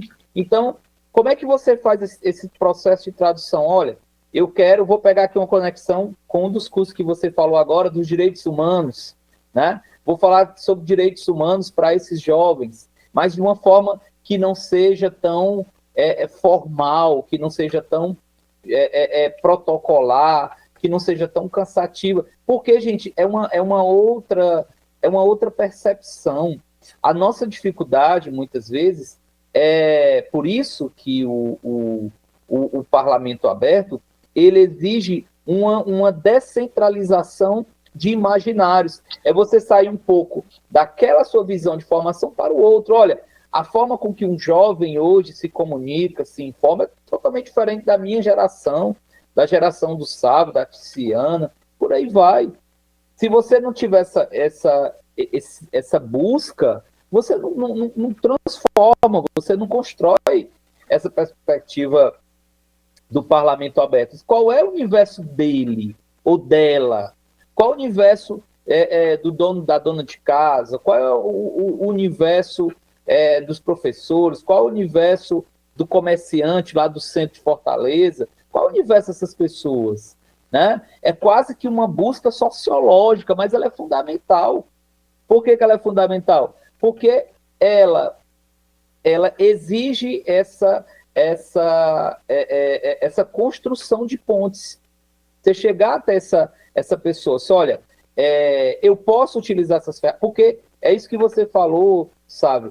Essas ferramentas, essas plataformas, elas existem, elas já estão postas, né? Elas são colocadas, elas devem ser aprimoradas. O universo das redes sociais, ele é fantástico. Então, assim, por exemplo, quando um professor chega para mim e diz assim, olha, eu só consigo ministrar minha aula se os alunos desligarem o celular, ou se os alunos deixarem o celular, se afastarem do celular. Olha, meu querido, você tem que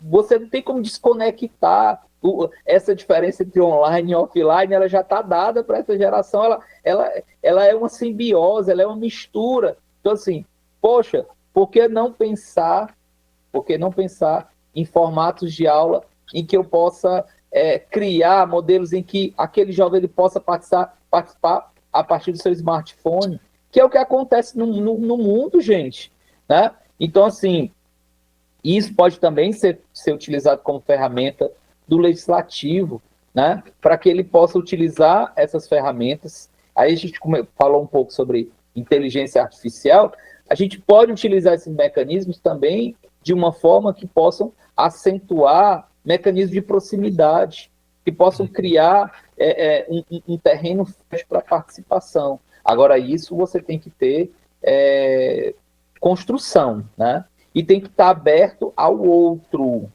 É uma questão quase que é uma questão antropológica, aberta ao outro. E quando digo aberto ao outro, é o outro diferente de você, né? Então, eu vou pensar liberdade religiosa, mecanismo de liberdade religiosa, eu tenho que conhecer divindades afro-brasileiras, eu tenho que ter uma compreensão sobre isso, né? Porque senão eu vou estar reforçando estigmas. E quando eu reforço estigmas, gente, eu estou construindo muros. Eu não estou desenvolvendo participação, estou construindo muros. Perfeito, perfeito. Fico com vontade de comentar, mas vamos lá, vamos dar espaço para todo mundo aqui. Vamos tentar ser o mais aberto possível, viu, professor? A Tiziana mesmo comentou. Quer comentar, Tiziana, na sua voz? Aqui, muitas vezes o executivo se sobrepõe ao legislativo, por esse último não ocupar o seu lugar de direito, ou vice-versa, né? E o Elielson, ele colocou o seguinte: professor, o senhor falou sobre a questão da participação virtual, e me veio uma dúvida: até que ponto essas novas formas de participação são benéficas para a democracia? É possível pensar que, de certa forma, elas promovem uma individualização da cidadania, por exemplo, processos participativos em que as pessoas votam das suas casas, nos smartphones. Então, assim, existe alguns paradoxos, né, envolvidos nisso. A gente está no momento da tal da pele das fake news agora, e está sendo uma discussão muito grande, por exemplo. Existe, eu posso comentar? Ou à vontade. Não, é isso mesmo. Gente, a nossa sociedade, ela é ultra individualista, né? Assim nos configuramos enquanto indivíduos de uma sociedade de mercado. Se você não encara isso, você não está na nossa sociedade. É claro que nós podemos pensar formas solidárias, cooperativas, mais coletivas, de participação nas redes. Isso já existe em vários aspectos, né? Modelos de mediação. É claro que você pode ir quebrando essas barreiras, mas, num primeiro momento, o que você vai ter para o cidadão que foi educado dentro desse individualismo é a participação dele na casa dele, né? Quando você tem a participação dele na casa dele, você já tem uma coisa muito importante, que é o interesse, né? Então, assim, você pode jogar isso fora. Então, se aquele cidadão ele vai lá, ele aciona um link para votar, ou se ele faz aquilo dali, isso é interessante, vamos utilizar isso como o pontapé inicial, olha, a partir desse link, vamos abrir para que essa pessoa possa participar de um curso, ou ela possa ser instada, assistir um vídeo, por exemplo. Você vai, aí, essa é a estratégia da gamificação, viu, sabe? Você vai criando fases, né? Sim. Então, vamos pensar o parlamento aberto como fases, a participação virtual em fases. Você não pode fazer um planejamento e querer tudo ao mesmo tempo, e não dá, é uma questão de cultura estrutural. Então, assim, se tem um interesse, legal, né? Se tem um interesse de fazer, é a mesma coisa que você está em sala de aula, você passa uma atividade, a pessoa vai lá e fez. Ele disse, mas ele fez errado, mas ele fez. Ele teve o interesse de tirar o tempinho dele ou dela para fazer uma atividade. Não fez, não acertou as questões, mas teve o tempo, tirou o tempo, gastou energia para fazer aquilo. Isso tem que ser louvado. A gente vai se resignar a isso? Não.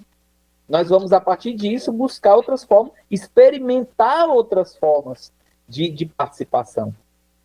Isso também é uma visão pedagógica do mundo, né, professor? Isso é muito claro.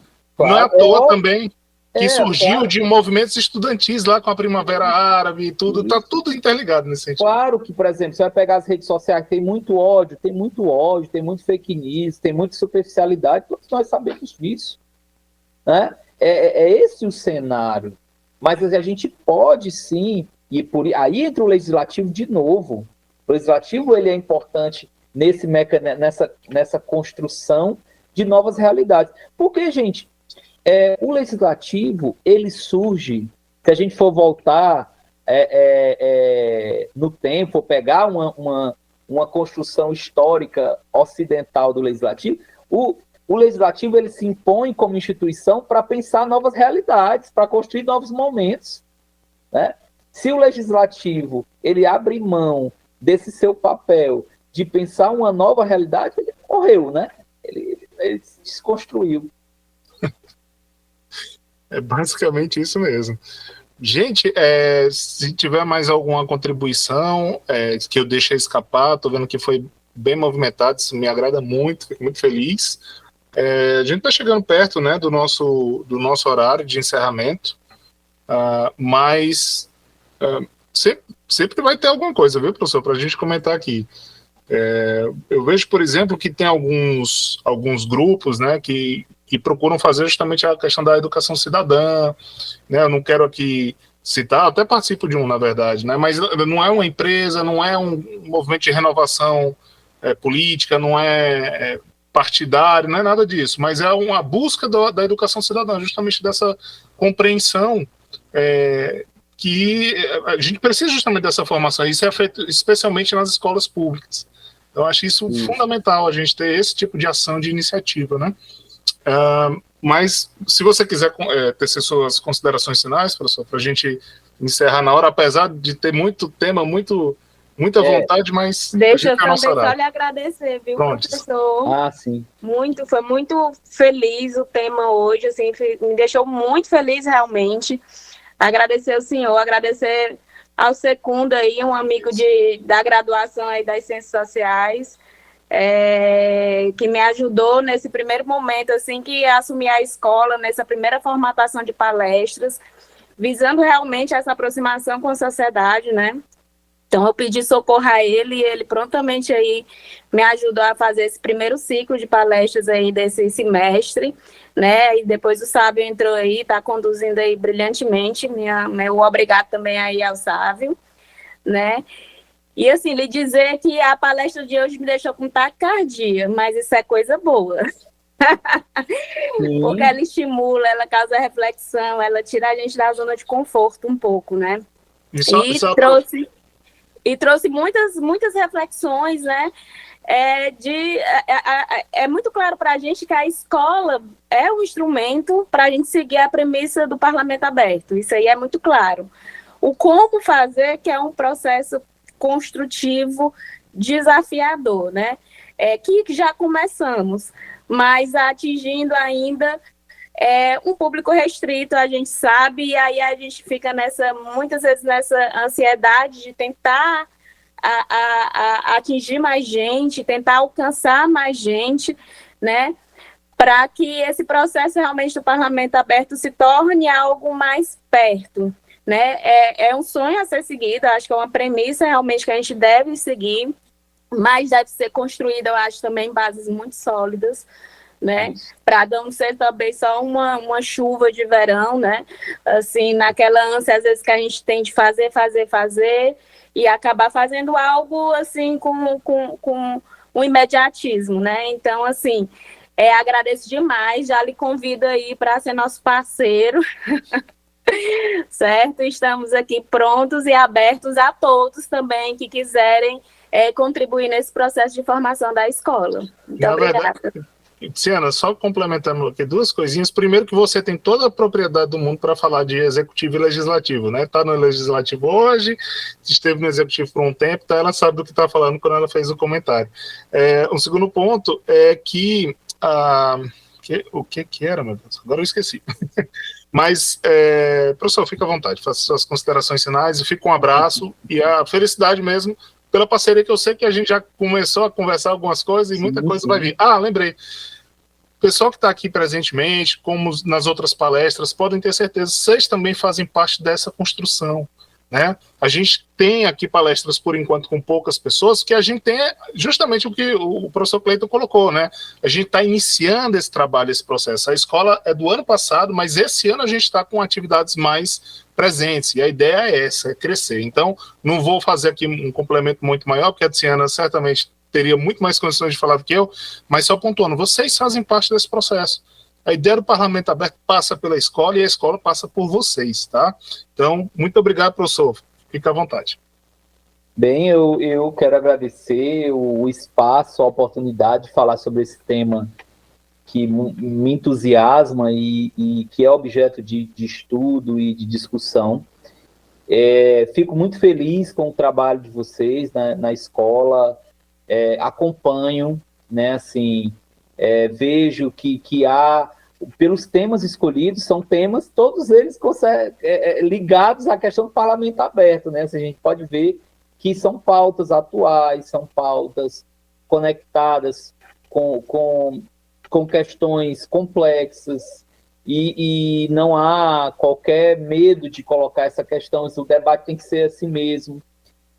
A minha metodologia, Tiziana, é uma metodologia de provocação mesmo, sabe? Assim, eu gosto de provocar, porque eu acho que ao provocar, nos faz pensar, né? Assim, e colocando, e a gente pensando, a gente pode, em algum momento, alterar a nossa forma de fazer, né? E todos nós podemos alterar a nossa forma de fazer, de pensar, de agir, de construir algo novo, e eu acho que a escola do parlamento, ela é um espaço muito interessante, da mesma forma que eu digo lá na Unipasse, né, que é da Assembleia Legislativa, é um espaço muito interessante, tem um potencial gigantesco para fazer assim, uma série de trabalhos, uma série de inserções, e eu não tenho uma menor dúvida que essa atividade aproxima, sim, o legislativo da sociedade, e com certeza nós vamos ter aí várias programações assim, de relevantes e com o público mais vasto, porque isso é processual, sabe? Processual, né? A gente tem que ter o equilíbrio, o bom senso para perceber isso é processual. E os resultados, eles vão aparecendo ao longo do tempo, ok? Obrigado, gente, obrigado quem nos acompanhou até agora, teve paciência um pouco, né? E espero que esse tema, para além da escola do parlamento, tenha também instigado a todos que acompanharam aqui a discussão. Certamente. Obrigado, professor. Com parceiros como você, certamente o processo será cada vez melhor, em todos os sentidos. Obrigado, gente. Tudo de bom. Até a próxima. A gente volta na terça-feira. Embora amanhã tenha o curso do plano diretor, quem quiser ainda tem tempo de fazer a inscrição. Amanhã é o módulo 2, mas vai até o módulo 10. Então, se você for a todos, você consegue, inclusive, as 40 horas aula de certificação, tá bom? Mas para cada dia são 4 horas de certificação. É isso, gente. Até a próxima. Obrigado. TV Câmara Fortaleza. A fortaleza da nossa cidade é você.